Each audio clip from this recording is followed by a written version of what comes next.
8 Democrats voted with the Republicans to allow them to go forward on this continuing resolution. And to my mind, this was a very, very bad vote. Breaking news now.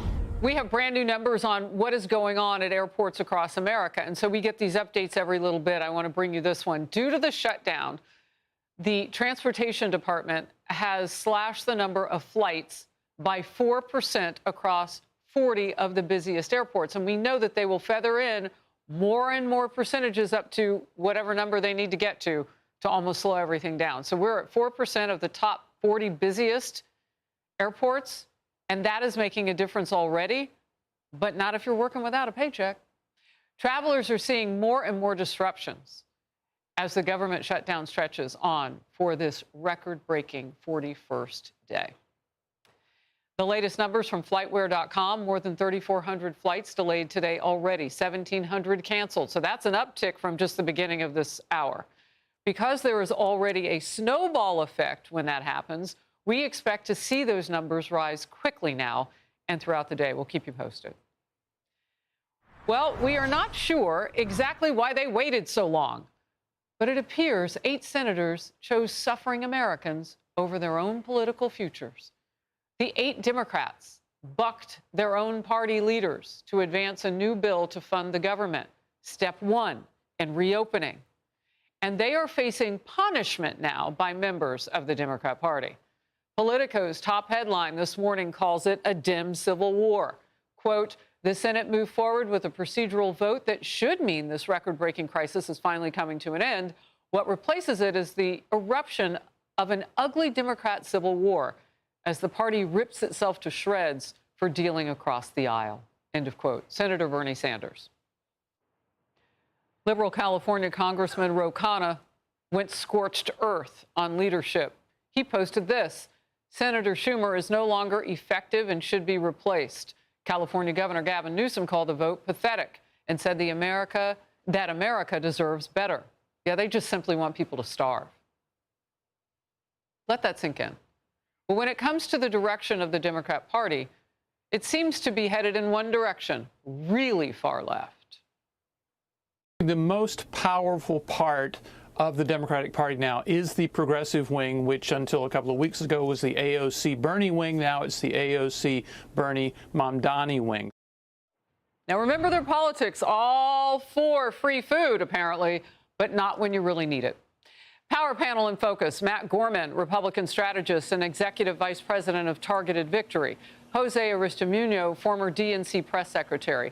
Jose, as I come to you, 8 heroes is what we should call them, because I can't even imagine politically what this feels like. Now, some of them are retiring, and I have said before, maybe that takes, some sort of blame away from them, or maybe not. Your thoughts?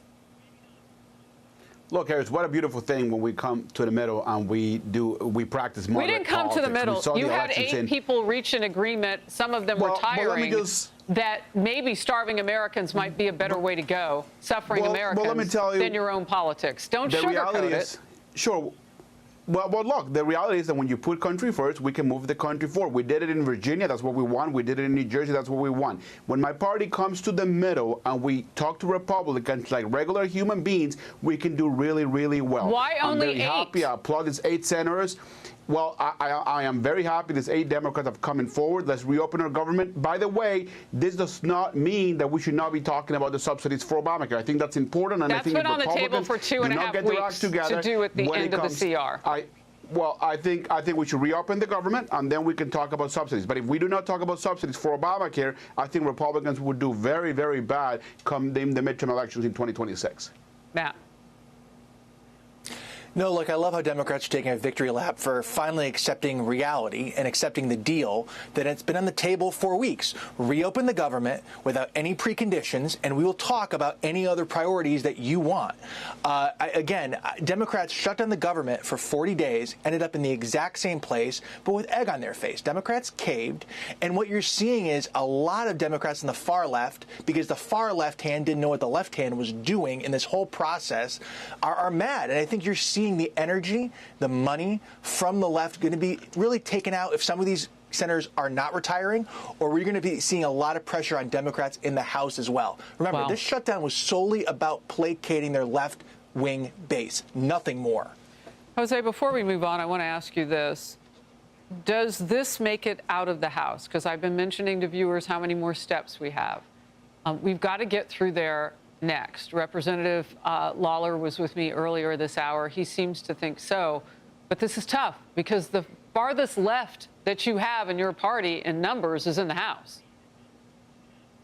I agree, but I think if Republicans stick together and some of my moderate Democratic friends, I think we'll do just fine. I'm very optimistic, Harris. We'll get the government open. I like by your Friday. optimism. All right.